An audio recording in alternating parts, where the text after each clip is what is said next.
പ്രിയമുള്ള സഹോദരന്മാരെ, സഹോദരിമാരെ, ഏവർക്കും ദൈവാനുഗ്രഹം എപ്പോഴും ഉണ്ടായിരിക്കട്ടെ.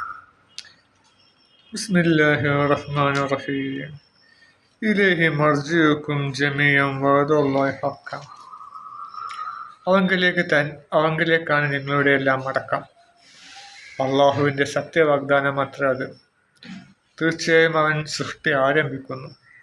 വിശ്വസിക്കുകയും സൽക്കർമ്മങ്ങൾ പ്രവർത്തിക്കുകയും ചെയ്തവർക്ക് നീതിപൂർവം പ്രതിഫലം നൽകുവാൻ വേണ്ടി അവൻ സൃഷ്ടികർമ്മം ആവർത്തിക്കുകയും ചെയ്യുന്നു. എന്നാൽ നിഷേധിച്ചതാരോ അവർക്ക് ചുട്ടുതുളയ്ക്കുന്ന പാനീയവും വേദനയേറിയ ശിക്ഷയും ഉണ്ടായിരിക്കും. അവർ നിഷേധിച്ചിരിക്കുന്നതിൻ്റെ ഫലമത്ര. അപ്പോൾ അള്ളാഹുവിലേക്കാണ് നിങ്ങളൊക്കെ മടക്കം. അള്ളാഹു നമ്മളെ സൃഷ്ടിച്ചു, അല്ലേ? നമ്മൾ മരിച്ചു കഴിഞ്ഞാൽ അള്ളാഹു നമ്മളെ അന്ത്യനാളാകുമ്പോൾ ജീവിപ്പിക്കും, എല്ലാവരെയും ജീവിപ്പിക്കും. അല്ലേ? ഹൈന്ദവ വിശ്വാസികൾ എന്ത് ചെയ്യും? മരിച്ചു കഴിഞ്ഞ് ദഹിപ്പിച്ച അച്ചാരം എന്ത് ചെയ്യും? കടലിൽ ഒഴുക്കും, അല്ലേ? നദിയിലൊഴുക്കും, പമ്പാ നദിയിലൊക്കെ പോയി ഒഴുക്കും. പക്ഷെ അത് ഒഴുകിച്ചേർന്ന് കടലിലെത്തും. പിന്നെ അസ്ഥിയാവട്ടെ കുഴിച്ചിടും. ആ അസ്ഥി കുറേ ദ്രവിച്ചു പോവും, അല്ലേ? മണ്ണിലരിയും. മണ്ണിൽ നിന്ന് എന്ത് ചെയ്യും? വളമായിട്ട് സസ്യങ്ങളത് പുറത്തെടുത്ത് ഫലങ്ങൾ നൽകും. ഫലങ്ങൾ മനുഷ്യർക്ക് ഇങ്ങനെയൊക്കെ പല രൂപത്തിലെ ഊർജം ഭൂമിയിലുണ്ട്. പക്ഷെ ഇതൊക്കെ അള്ളാഹു ജീവിപ്പിക്കും. വല്ലേ ഇപ്പം ചാരം, അല്ലേ? നമ്മൾ ഒരു കടലാസ് കത്തിച്ച് ചാരം കൊണ്ട് ഊതിക്കഴിഞ്ഞാലോ ആ ചാരം നമുക്ക് കണ്ടുപിടിക്കാൻ കഴിയും. കാരണം അത് ഒന്നായിട്ട് വായിൽ അലിഞ്ഞു പോയി. പിന്നെ നമുക്ക് ഓരോ കടലാസിൻ്റെ ആ ചാരത്തിൻ്റെ പൊടി നമുക്ക് കണ്ടെത്താൻ കഴിയില്ല. ഇത് കത്തിച്ച ആ ചാരം നമ്മൾ കടലിൽ ഒഴുക്കുകയാണ്. കടലിൽ ഒഴുകിയിട്ട് കടലിൽ എവിടെയൊക്കെ ഇപ്പോൾ എത്തുന്ന മത്സ്യങ്ങളുടെ വയറ്റിലോ എല്ലാവരെയോ ഒക്കെ യാതൊരു നമുക്ക് എവിടെ എത്തും നമുക്ക് പറയാൻ കഴിയും. പക്ഷെ അള്ളാഹു ഇതൊക്കെ കൂട്ടി യോജിപ്പിച്ച് മനുഷ്യനായി സൃഷ്ടിക്കും. അള്ളാഹുവിനൊക്കെ വളരെ നിസ്സാരമാണ് എന്നാണ് പറയുന്നത്. അപ്പോൾ അള്ളാഹുലേക്ക് നമ്മുടെ മടക്കം. അള്ളാഹുവിൻ്റെ വാഗ്ദാനം അള്ളാഹു ഒരു വാഗ്ദാനം പറഞ്ഞാൽ ലംഘിക്കില്ല. നമ്മുടെ വാഗ്ദാനം പോലെയല്ല അള്ളാഹുവിൻ്റെ വാഗ്ദാനം. അള്ളാഹുവിൻ്റെ വാഗ്ദാനം പരിപൂർണ്ണ സത്യമായിരിക്കും. അവൻ സൃഷ്ടി ആരംഭിക്കുന്നു. വിശ്വസിക്കുകയും സൽക്കർമ്മങ്ങൾ പ്രവർത്തിക്കുകയും ചെയ്തവർക്ക് നീതിപൂർവം പ്രതിഫലം നൽകാൻ വേണ്ടി. വിശ്വസിക്കുകയും സൽക്കർമ്മങ്ങൾ പ്രവർത്തിക്കുകയും ചെയ്തവർക്ക് അള്ളാഹു എന്ത് ചെയ്യും? നീതിപൂർവം പ്രതിഫലം നൽകാൻ വേണ്ടി അവൻ സൃഷ്ടികർമ്മം ആവർത്തിക്കുകയും ചെയ്യുന്നു. വീണ്ടും അള്ളാഹു സൃഷ്ടിക്കുന്നു. അപ്പോൾ ഈ സൃഷ്ടികർമ്മം ആവർത്തിക്കുകയും ചെയ്യുന്നു എന്ന് പറയുമ്പോൾ നമ്മൾ മരിച്ചു, അല്ലെ? മരിച്ച ശേഷം അള്ളാഹു രണ്ടാമതും ജീവിപ്പിച്ച് നമുക്ക് എന്ത് ചെയ്യും? സ്വർഗവും കിട്ടും, നരകം കിട്ടും. അപ്പം അങ്ങനെ ചെയ്യുന്നത് മാത്രമല്ല, അതൊരു ആവർത്തനമാണ്. പക്ഷെ അത് മാത്രമല്ല ആവർത്തനം, മറിച്ച് ഞാൻ മനസ്സിലാക്കുന്നത് നമ്മൾ രാവും പകലും മാറി വരുന്നത് പോലെ. മനസ്സിലല്ലേ? അപ്പോൾ നമുക്കിപ്പോൾ പകൽ നമ്മൾ ജോലി എടുത്തു കഴിഞ്ഞാൽ, പകൽ നമ്മൾ ഒരു സ്കൂൾ വിദ്യാർത്ഥി ആയിക്കോട്ടെ, മറ്റ് തൊഴിലാളികളായിക്കോട്ടെ, അവർ രാവിലെ മുതൽ വൈകുന്നേരം വരെ ജോലി എടുത്തു കഴിഞ്ഞാൽ അവർ രാത്രിയെ കൊതിക്കും. കാരണം ഒന്ന് വിശ്രമം ജോലി രാത്രി വൈകുന്നേരം ആയിക്കഴിഞ്ഞാൽ ആൾക്കാർ എന്ത് ചെയ്യും? വാച്ചിൽ നോക്കും. ജോലിക്കാരൊക്കെ ഒരു 5 മണിയൊക്കെ 4 മണിയൊക്കെ ആയി കഴിഞ്ഞാൽ വാച്ചിലേക്ക് നോക്കും, സൂര്യൻ്റെ ഇത് നോക്കും. കാരണം രാത്രി നമ്മൾ കൊതിക്കും, അല്ലേ? പിന്നെ നമുക്ക് വീട്ടിൽ രാത്രി ജോലി, അപ്പം വൈകുന്നേരം ആകുമ്പോൾ ജോലി കഴിയും. നമ്മളൊക്കെ ഇപ്പം എന്ത് ചെയ്യും? സമയം നോക്കും. പണ്ടൊക്കെ ഈ സൂര്യൻ്റെ ഇത് നോക്കിയിട്ടാണ് അങ്ങനെ ജോലി കഴിഞ്ഞ് കുളിച്ച് മാറ്റി വീട്ടിലേക്ക് പോകും. വീട്ടിലേക്കുള്ള ഭക്ഷണം വാങ്ങി വീട്ടിൽ പോകും. വീട്ടിൽ ഭാര്യമാരോടോ മക്കളോടോ സല്ലപിച്ച് രാത്രി സുഖമായി കിടന്നുറങ്ങും. പിന്നെ നമ്മൾ രാവിലെ എണീച്ച് കഴിഞ്ഞാൽ എന്ത് ചെയ്യും? നമുക്ക് ആഗ്രഹം ജോലിക്ക് പോകണം, അല്ലേ? സ്കൂൾ കുട്ടികളാണെങ്കിൽ ക്ലാസ്സിൽ പോകണം, കുട്ടികളെ കാണണം, ചങ്ങാഴ്ചകളെ കാണണം, കളിക്കണം. രാത്രി കഴിഞ്ഞാൽ പകലിന് നമ്മൾ കൊതിക്കും, അല്ലേ? പിറ്റേന്ന് നമുക്ക് ഒരു ടൂറ് പോകാണ്ട്, രാവിലെ 10 മണിക്കാണ് ടൂറ് പോകാനുണ്ടെങ്കിൽ നമ്മൾ എന്ത് ചെയ്യും? പകലിനെ കൊതിക്കും നമ്മൾ, അല്ലേ? അങ്ങനെ പകൽ ഉദിച്ച് വൈകുന്നേരം ആകുമ്പോൾ നമ്മൾ രാത്രി കൊതിക്കുക. രാത്രി ആയാലും നമ്മൾ കിടന്നുറങ്ങണം, വിശ്രമിക്കുക, വീട്ടിൽ പോയിട്ട് കുളിക്കണം, ഇതാക്കണം. രാത്രിയെ കൊതിക്കും. അപ്പോൾ രാവും പകലും നമ്മൾ കുളിച്ചു കൊണ്ടിരിക്കും, അല്ലേ? വേനൽക്കാലം ആകുമ്പോൾ നമ്മൾ മഴക്കാലത്തേക്ക് കൊതിക്കും. നമ്മൾ മാർച്ച് ഏപ്രിൽ മെയ് ലാസ്റ്റൊക്കെ ആകുമ്പോൾ നമുക്ക് ഇങ്ങനെ ഒരു മഴ പെയ്തെങ്കിലൊക്കെ നന്നായിരുന്നേനെ. ഭയങ്കര ചൂടും ഉഷ്ണവും പിന്നെ പൊടിക്കാറ്റും വേനൽ മൂലമുള്ള പല പ്രശ്നങ്ങളും നമ്മൾ അനുഭവിക്കും, അല്ലേ? ഭയങ്കര ചൂട്, പ്രശ്നങ്ങൾ, വെള്ളമില്ല, ചൂടും കാരണം നമ്മുടെ മനസ്സ് ദേഷ്യം പിടിക്കും, മറ്റുള്ളവർ ദേഷ്യപ്പെടും. ഒക്കെ ആകുമ്പോൾ നമ്മൾ മഴയെ കൊതിക്കും. മഴ ഉണ്ടെങ്കിൽ എന്ത് സുഖമായിരുന്നു, മഴയത്ത് ഇങ്ങനെ കുടയും ചൂടി പോവാം. ഇങ്ങനെ സ്കൂൾ കുട്ടികൾക്ക് ഇങ്ങനെ വിചാരിക്കും കുടയൊക്കെ ചൂടി മഴക്കോട്ടൊക്കെ ഇട്ട് സ്കൂളിൽ പോകാം, മഴയും കൊണ്ട് നല്ല ഹരയിക്കും. മീൻകാർക്ക് എന്ത് ചെയ്യും, മത്സ്യക്കാരും എന്ത് ചെയ്യും, മഴ ഉണ്ടെങ്കിൽ നമുക്ക് ഇഷ്ടംമാതിരി മീൻ കിട്ടിയിരുന്നു, മഴയെ കൊതിക്കും. മഴ കുറേ കഴിഞ്ഞ് വെള്ളപ്പൊക്കം ആകുമ്പോഴേക്കും വേനലൊക്കെ ഉണ്ടെങ്കിൽ നമുക്ക് എന്ത് സുഖമായിരുന്നു, വീട് പെയിൻ്റ് അടിക്കാം, മറ്റു പല കാര്യങ്ങൾ വേനൽക്കാലത്ത് ചെയ്യേണ്ട പല കാര്യങ്ങളും നമ്മൾ ചെയ്യാൻ വേണ്ടി നമ്മളേക്ക് വേനൽക്കാലത്തെ കൊതിക്കും. തണുപ്പ് കാലത്തെ കൊതിക്കും. തണുപ്പ് ഇപ്പോൾ അപ്പോൾ നമുക്ക് തണുപ്പ് വല്ലാതെ കൂടുതലാണ് 21 ഡിഗ്രിയൊക്കെ തണുപ്പുണ്ട്. 21 ഡിഗ്രി എന്ന് പറയുമ്പോൾ നമ്മളായിരിക്കും വളരെ കുറഞ്ഞ നല്ല തണുപ്പുണ്ടല്ലോ, കാണിക്കുന്ന 21 ആണല്ലോ. അതൊക്കെ ശാസ്ത്രം തന്നെ ഫുള്ള് ഡൈപ്പാണല്ലോ അവർ. അതിനൊക്കെ ഇപ്പോൾ ഞാനൊക്കെ ഇന്നിപ്പം വളരെ വലിയ തണുപ്പ് അനുഭവപ്പെട്ടു. കാണിക്കുന്ന ഡിഗ്രി എത്രയാണ്? 23ഒക്കെയാണ്. നമ്മൾ AC 23 ഇട്ട് കഴിഞ്ഞാൽ അതിന് മാത്രം തണുപ്പൊന്നും ഉണ്ടാവാറില്ല. പക്ഷേ ഇവിടെ നമുക്ക് നല്ല തണുപ്പ് അനുഭവപ്പെടുന്നു. പക്ഷേ ഇവിടെ നമ്മൾ കാലാവസ്ഥ നോക്കുമ്പോൾ കാണിക്കുന്നത് 23ഒക്കെയാണ്. അപ്പോൾ അതിലൊക്കെ എന്തൊക്കെ കുഴപ്പങ്ങളൊക്കെ ഉണ്ട്. അതുപോലെ വേനൽക്കാലമൊക്കെ നമുക്ക് നല്ല ഉഷ്ണമുള്ള സമയത്തും കാണിക്കും 34, ഉഷ്ണമില്ലാത്ത സമയത്തും കാണിക്കും 34, 33ഒക്കെ കാണിക്കും. അപ്പോൾ അതൊക്കെ ഒരു ടൈപ്പ് പറഞ്ഞു വരുന്നത് ഞാൻ. പിന്നെ എല്ലാ തണുപ്പാകുമ്പോൾ നമ്മൾ തണുപ്പ് ഒന്ന് കഴിഞ്ഞിട്ടെങ്കിൽ എത്ര നന്നായിരുന്നു കൊതിക്കും അല്ലേ. വേനൽക്കാലം മുന്നിലിരിക്കും തണുപ്പ് ഇത്ര വേഗത്തെ ചൂട് വേണ്ടില്ലേ, തണുപ്പ് കാലം എന്ത് ഇത്ര നന്നായിരുന്നു എന്ന് കൊതിക്കും. അപ്പോൾ അതുപോലെ തന്നെ നമുക്ക് നന്മയും തിന്മയുടെയും ഒരു കാലഘട്ടം ഉണ്ടാവുമെന്ന് ഞാൻ കരുതുന്നു. ഇപ്പം നമുക്ക് കുറേ തിന്മയുടെ കാലഘട്ടമായിരുന്നു. പ്രവാചകൻ്റെ അവസാന കാലത്താണ് നന്മയുടെ കാലഘട്ടം വന്നത്. കാരണം മക്ക വിമോചനത്തോടു കൂടി പ്രവാചകൻ്റെ അടുത്ത് ധാരാളം ഗനീമത്ത് സ്വത്തുക്കളും സക്കാത്ത് സ്വത്തുക്കളും വരാൻ തുടങ്ങി. അങ്ങനെ വരുന്നവരൊക്കെ ഇപ്പോൾ പ്രവാചകൻ എന്ത് ചെയ്യും, വളരെ ധാരാളമായിക്കൊണ്ട് സക്കാത്ത് മുതൽ വീതിച്ചു കൊടുക്കും. കാരണം ഇഷ്ടംമാതിരി വരാനുണ്ട്, കൊടുക്കും. അപ്പം സക്കാത്ത് മുതൽ സ്വീകരിക്കാൻ ഒരാളില്ലാത്തൊരു കാലഘട്ടമാണ്. ഇപ്പോൾ സമൃദ്ധിയുടെ കാലഘട്ടം. അപ്പോൾ സമൃദ്ധിയുടെ അപ്പം നന്മ അതുപോലെ തിന്മ എവിടെ കണ്ടാലും വേഗം അത് തച്ചുടയ്ക്കും അല്ലേ. ഒരു നല്ല ഗ്രൗണ്ട്, ഒരു മണ്ണ് പോലും ഇല്ലാത്ത ഗ്രൗണ്ടിൽ ഒരു കള, ഏതെങ്കിലും ഭാഗത്തുനിന്ന് കള മുളച്ചു കൊണ്ട് വേഗം നമുക്കതിന് പിഴുതു മാറ്റാൻ കഴിയില്ല. കാരണം പെട്ടെന്ന് കാണും. പക്ഷെ എല്ലായിടത്തും കള നിറഞ്ഞു കിടക്കുകയാണ്. നല്ല വിളയിടയിലെ ഇപ്പം നല്ല നെല്ലിൻ്റെ ഇടയിലൊക്കെ കള. അപ്പം നമുക്ക് ഒരുപാടുണ്ട് കള. അപ്പം നമുക്ക് പിഴുതു മാറ്റാൻ കഴിയില്ല. അപ്പം അങ്ങനെയുള്ള കാലഘട്ടമാണ് ഇപ്പോഴത്തെ കാലഘട്ടം. എല്ലായിടത്തും തിന്മകളിലെ കാണുന്ന മുഴുവൻ തിന്മകളിലെ ഒരു ഗാനം. ശബരിമലത്തെ പൊന്നു മുഴുവൻ കട്ടുകൊണ്ട് ടീമുകൾ. പക്ഷേ ഒരു പാട്ട് വെച്ചപ്പോഴേക്കും, ഒരു തിരഞ്ഞെടുപ്പ് ഗാനം വെച്ചപ്പോൾ ആ പാട്ട് പാടിയവനെയും എഴുതിയവനെയും ഒക്കെ അറസ്റ്റ് ചെയ്ത് ഒരു നമുക്ക് കയ്യും കെട്ടി നോക്കി നിൽക്കാനേ വിശ്വാസത്തിൽ കഴിയുന്നുള്ളൂ അല്ലേ. നമുക്കൊന്നും ചെയ്യാൻ കഴിയില്ല. കാരണം ഒക്കെ സുപ്രീം കോടതിയൊക്കെ അവരെ ഇല്ലുമിനാറ്റികളുടെ കയ്യിലാണ്.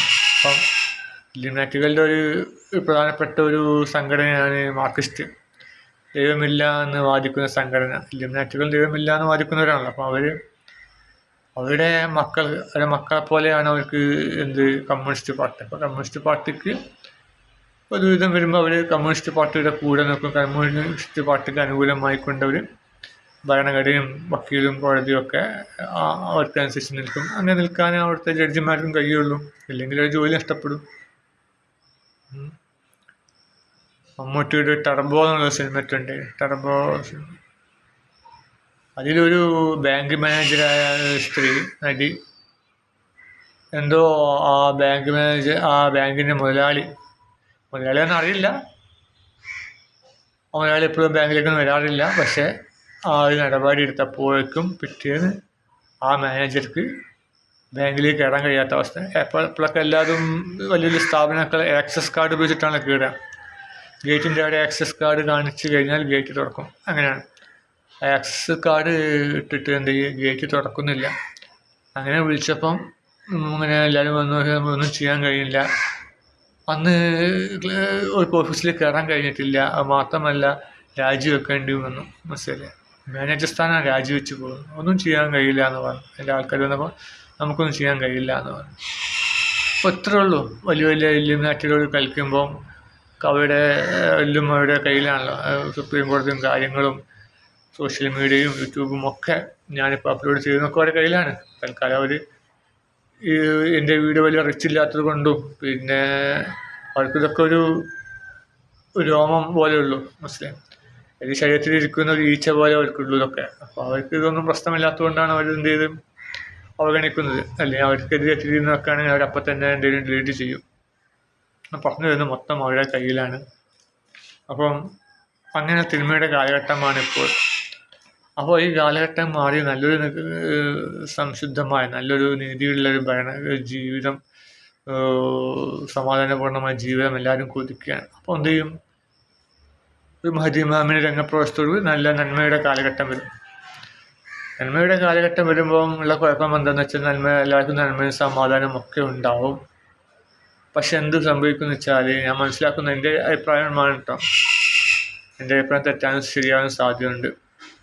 കുറേ കഴിയുമ്പോൾ മനുഷ്യർക്ക് കരുത്തില്ലാത്തവരായി മാറും. കാരണം ഒന്നിനും ഒരു പ്രശ്നം ഉണ്ടാവില്ല. കള്ളന്മാരെ പേടിക്കേണ്ടി വരില്ല, കരിഞ്ചന്തക്കാരെ പേടിക്കേണ്ടി വരില്ല. കള്ളന്മാരെ പേടിക്കാത്തത് കൊണ്ട് നമുക്ക് വീട് പൂട്ടാണ്ട് വരികയോ ഒന്നും ചെയ്യില്ല, ആവശ്യം വരില്ല. അതുകൊണ്ട് തന്നെ വാതിൽ, താക്കോല്, പൂട്ട് ഇങ്ങനത്തെ ഉൽപ്പന്നങ്ങൾ നിർമ്മിക്കുന്നവർക്ക് ജോലി ഉണ്ടാവില്ല. അതുപോലെ തന്നെ കള്ളന്മാരെ നേരിടാൻ വേണ്ടി നമ്മൾ എന്ത് ചെയ്യും? ഇപ്പം നമ്മൾ കരാട്ട പഠിക്കുകയെന്ന് വെച്ചാൽ നല്ല കല വരുമ്പോൾ അതിൻ്റെ ആവശ്യം ഉണ്ടാവില്ല. അപ്പം ആ ഒരു കല ഇതെന്ത് ചെയ്യും? ആ കല എന്ത് ചെയ്യും? അസ്തമിച്ചു പോവും. അങ്ങനെയൊക്കെ പല പ്രശ്നങ്ങളുണ്ട്. അപ്പോൾ അങ്ങനെ കുറേ കഴിയുമ്പോൾ എന്ത് ചെയ്യും? ജനങ്ങൾ വിചാരിക്കും തിന്മയുടെ കാലഘട്ടം വന്നാൽ നന്നായിരുന്നു അല്ലേ. പകലാകുമ്പോൾ രാത്രി കൊതിക്കുന്ന പോലെ അന്ന് ആ കാലത്ത് എന്ത് ചെയ്യും? ജനങ്ങൾ വിചാരിക്കും കുറച്ചൊക്കെ തിന്മയൊക്കെ ഉണ്ടെങ്കിൽ നന്നായിരുന്നു എന്ന്. തിന്മയോട് പിന്നെ പതുക്കെ ആംബിഗുവെച്ചിട്ട് ചെയ്യും. പിന്നെ ആരും തടയില്ല, അതൊക്കെ ചെറുതല്ലേ. അങ്ങനെ തടയാതെ അങ്ങനെ തിന്മ എന്ത് ചെയ്യും? അധികരിക്കും. പിന്നെ നന്മയുടെ ആൾക്കാർ വന്നാൽ പോലും തടയാൻ പറ്റാത്ത അവസ്ഥ വരും. അങ്ങനെ ഇരിക്കുമ്പോൾ കരുത്തനായ ഒരു വ്യക്തി, ഒരു യുഗപുരുഷൻ വീണ്ടും പിറവി കൊള്ളും. അങ്ങനെ അയാൾക്ക് അതിൻ്റെ ലക്ഷ്യം പരിപൂർണമായി പൂർത്തീകരിക്കാൻ കഴിയുമ്പോഴത്തേക്കും അയാളെ കൊല്ലും. പിന്നെ വേറെ ഒരു വ്യക്തി അങ്ങനെ വരും. അങ്ങനെ വരുന്ന അവസാനം എന്ത് ചെയ്യും? നന്മ പരിപൂർണമായി സ്ഥാപിക്കും. പിന്നെ പരിപൂർണമായ നന്മയായിരിക്കും, ഇവിടെ കാൽ നന്മ മാത്രം. അപ്പം അങ്ങനെ നന്മ പ്രശ്നങ്ങളും ഒന്നും ഉണ്ടാവില്ല. ഒരു പ്രശ്നങ്ങളില്ലാതാകുമ്പോൾ എന്താ സംഭവിക്കാം? ബ്രോയിലർ കോഴി പോലെ ആവും മനുഷ്യരൊക്കെ. നമ്മളിപ്പം പല പ്രശ്നങ്ങളൊക്കെ ഉള്ളതുകൊണ്ടാണ് നമ്മൾ പരിഹരിക്കുന്നതും ആ പ്രശ്നങ്ങൾ നേരിടാൻ വേണ്ടി പലതും കണ്ടുപിടിക്കുന്നതും. നമ്മൾ അതിനെപ്പറ്റി പഠിക്കുകയും ഇപ്പോൾ വക്കീലും ഇതൊക്കെ പഠിക്കുന്ന എന്താണ്? നമുക്ക് കേസും ഇതൊക്കെ മറ്റുള്ള അയൽവാസികളോട് കിട്ടേണ്ട ഇതൊക്കെ ആനുകൂല്യങ്ങളൊക്കെ പരിപൂർണമായി കിട്ടാൻ വേണ്ടിയിട്ടൊക്കെയാണ് നമ്മൾ പല നിയമങ്ങൾ പഠിക്കുന്നതും ഒക്കെ ചെയ്തതും വക്കീലും കോടതിയും ഒക്കെ ഉണ്ടാവുന്നത്. ഇതൊന്നും ഉണ്ടാവില്ല. കാരണം എല്ലാവരും അങ്ങോട്ട് കൊടുക്കാൻ ഉദ്ദേശിക്കുന്നതൊക്കെ അങ്ങോട്ടും ഇങ്ങോട്ടും കൊടുക്കുക. അവനാൻ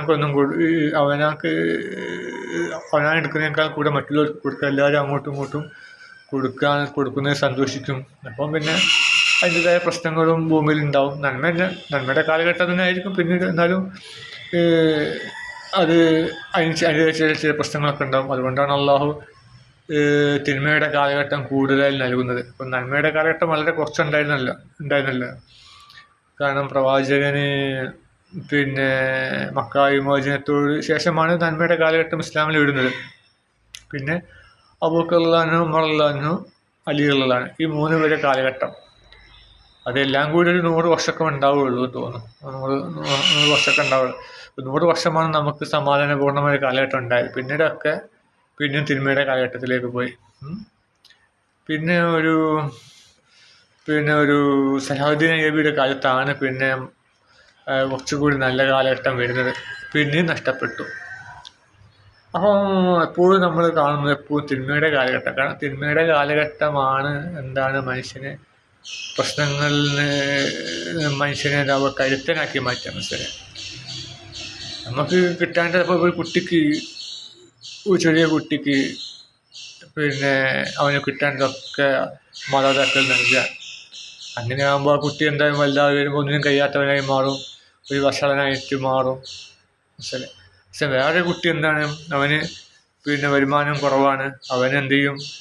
സ്കൂളിൽ പഠിക്കണം, ജോലിക്ക് പോകണം, എന്തെങ്കിലുമൊക്കെ കടല വിൽക്കുകയോ മറ്റെന്തെങ്കിലുമൊക്കെ ചെറിയ ജോലി എടുത്തിട്ടൊക്കെ പഠിക്കണം. അപ്പോൾ ആ കുട്ടി കരുത്തനായ കുട്ടിയായിരിക്കും, അവന് ഏത് പ്രശ്നങ്ങളും നേരിടാൻ കഴിയും.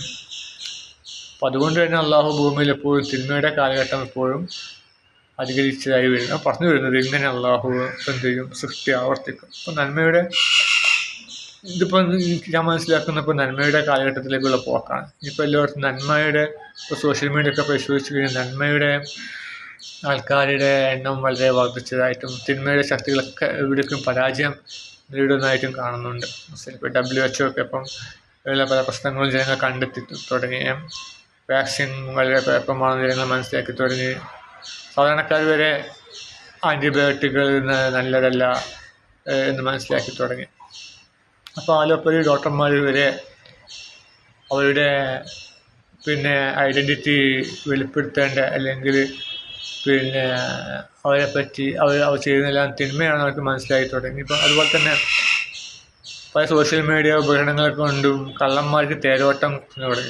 ഇപ്പം CCTV മറ്റു കാര്യങ്ങളും ഒക്കെ, അപ്പോൾ ഫോണിലെ EMI നമ്പർ, മറ്റു പല കാര്യങ്ങൾ, കാറുകളിലെ മറ്റു പല ആൻറ്റി തെഫ്റ്റ് ഉപകരണം, അതൊക്കെ തിന്മയുടെ ശക്തികൾക്കൊക്കെ കൂച്ചുവിലും ഇട്ടുകൊണ്ട് നാനാഭാഗത്തും അവരുടെ പ്രവർത്തന മേഖല, തിന്മയുടെ ശക്തികൾക്കൊക്കെ പ്രവർത്തന മേഖല ചുരുങ്ങി പിന്നെ അവർ ഇല്ലാണ്ടായി മാറും. തിന്മയുടെ ശക്തികൾ ഇല്ലാണ്ടായി മാറും. പിന്നെ നന്മയുടെ ശക്തികൾ മാത്രമാവും. പിന്നെ കുറേ കഴിയുമ്പോൾ എന്ത് ചെയ്യും, അതൊരു മടുപ്പ് തോന്നും. വീണ്ടും അതെന്ത് ചെയ്യും, മറ്റു ശക്തികൾ വരും അല്ലേ. ഇപ്പോൾ ഒരു കാലത്ത് കോമഡി സിനിമകൾ ഭയങ്കര ട്രെൻഡായിരുന്നു. കുറേ കഴിഞ്ഞപ്പോൾ ഞങ്ങൾക്ക് മടുത്തു തുടങ്ങി. പിന്നെ കുറച്ച് കഴിഞ്ഞപ്പോൾ എന്ത് പ്രേത സിനിമകളായി, പേടിപ്പെടുത്തുന്നത്, അതും മടുത്തു.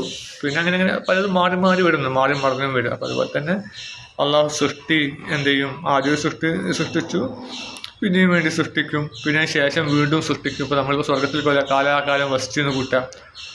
സ്വർഗവാസികൾ തന്നെ പറയും, അള്ളാഹു നമുക്ക് ഈ ഭക്ഷണമൊക്കെ കഴിച്ച് മതിയായി, ഹൂറികൾ 72 ഹൂറിമാരും തേനൊഴുകുന്ന നദികളും ഒക്കെ കഴിച്ച് നമുക്ക് മതിയായി, നമുക്കിനി ഭൂമിയിലെ പോയ വിഷമങ്ങളൊക്കെ ദുരിതങ്ങളൊക്കെ അനുഭവിക്കണം, അത് സുഖമുണ്ട്. അള്ളാഹു വീണ്ടും മന്ദിരം സൃഷ്ടിക്കും, ഇതുപോലെ ഭൂമി ആദമയെ സൃഷ്ടിക്കും, ഇങ്ങനെയൊക്കെ മനുഷ്യൻ സാധ്യതയുണ്ട്. കാരണം സ്വർഗത്തിൽ ആവശ്യപ്പെടുന്നൊക്കെ ലഭിക്കില്ല. അപ്പോൾ സ്വർഗത്തിൽ മനുഷ്യനായി ഭൂമിയിൽ ജനിക്കണം എന്ന് ആഗ്രഹിച്ച് അള്ളാഹു അതും കൊടുക്കും. അപ്പോൾ അള്ളാഹു വീണ്ടും സൃഷ്ടി ആരംഭിക്കുമെന്നൊരു സൂചന ഇതിൽ കാണുന്നുണ്ട്. അള്ളാഹു നമുക്കൊന്നും അറിയില്ല, നമ്മൾ ചെറിയ കാര്യങ്ങൾ മനസ്സിലാക്കി നമ്മൾ പറയുകയാണ്. നമ്മൾ വെറും ശിശുക്കളാണ്, അല്ലെങ്കിൽ വെറും ഒരു പുഴുക്കളാണ് മാത്രം. അത്രേ ഉള്ളൂ. നമുക്ക് ചില ഇവിടുന്നൊക്കെ എന്തെങ്കിലുമൊക്കെ കേട്ട് നമ്മൾ പറയുകയാണ്. തെറ്റുകളുണ്ടെങ്കിൽ അള്ളാഹുവിനെ കൊടുക്കണമെന്ന തമ്പുരാനെ. അതുപോലെ തന്നെ ഇങ്ങനെ ഓരോ വ്യക്തികളും അവരുടെ അറിവിലേക്ക് വരുന്ന ഇൽഹാം വഴിയൊക്കെ അവന് കിട്ടുന്ന അറിവുകൾ അവൻ സമൂഹ മധ്യത്തിലേക്ക് പറയുമ്പോൾ മറ്റുള്ളവരും അവരുടേതായ ബുദ്ധി ഉപയോഗിച്ചിട്ട് ആ അറിവിനെ ഒന്നും കൂടി പരിപോഷിപ്പിച്ച് അവരുടേതായ ബുദ്ധിയും കൂടി ചേർന്ന് ഒന്നും കൂടി അറിവിനെ ഒന്നും കൂടി വിപുലമാക്കി കൊടുക്കുകയും പിന്നീട് മറ്റുള്ളവരെ ഒന്നും കൂടി അത് വിപുലമാക്കി കൊടുക്കുകയൊക്കെ ചെയ്യുമല്ലോ. ഇപ്പം നമ്മൾ റിലേ ഓട്ടം പോലെ, റിലേയിലെ ഒരു ദണ്ട് അയാൾക്ക് ഓടാവുന്ന മാക്സിമം ദൂരം ഓടി അദ്ദേഹം ക്ഷീണിച്ച ശേഷം മറ്റൊരാൾക്ക് കൊടുക്കും. പിന്നെ അവനും കുറേ ഓടും, ദണ്ട് മറ്റേ അങ്ങനെ ഓടി യഥാർത്ഥ സ്ഥാനത്ത് എത്തും. അതേസമയം ഒരു വ്യക്തിക്ക് ഒറ്റയ്ക്ക് ആ യഥാർത്ഥ സ്ഥാനത്ത് എത്തിക്കാൻ കഴിയില്ല അല്ലേ. നമ്മൾ ഒളിമ്പിക്സ് നിശ്ചയിക കത്തിക്കുക എത്രയോ രാജ്യങ്ങളൊക്കെ ഓടിയിട്ടാണ് എത്തിക്കുക. എത്രയോ ആയിരക്കണക്കിന് കിലോമീറ്ററൊക്കെ ഓടിയിട്ടാണ് ആ ഒളിമ്പിക്സ് ശിഖ കത്തിക്കുക. ഇത് പല രാജ്യങ്ങളിലും പല ആൾക്കാർ ഓടി വരിക ചെയ്യുക.